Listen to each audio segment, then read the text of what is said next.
parasaba ikarandoka Yesu akana kanya keza kumwakira. Der Jesus hatte mir Lichte diese da. Ich wollte für Sie beten heute, oder Sie melden sich, dass Sie sind auch mit diesem Gebet auch drin enthalten.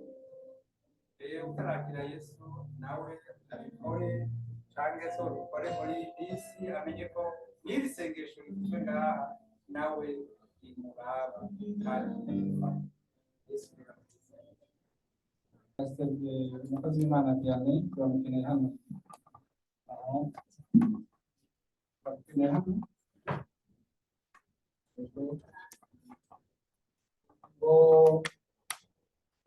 Mose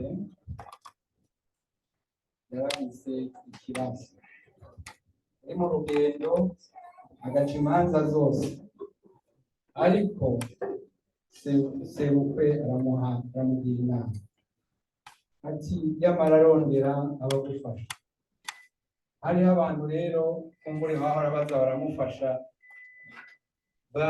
biraritse cyangwa bavuga ati birakwiriye.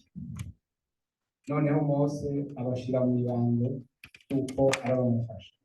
Uno munsi rero n'umunsi wewe ugufasha uko tubishira mu ibanga ni ibikorwa usanzwe ukora n'imvuga gato.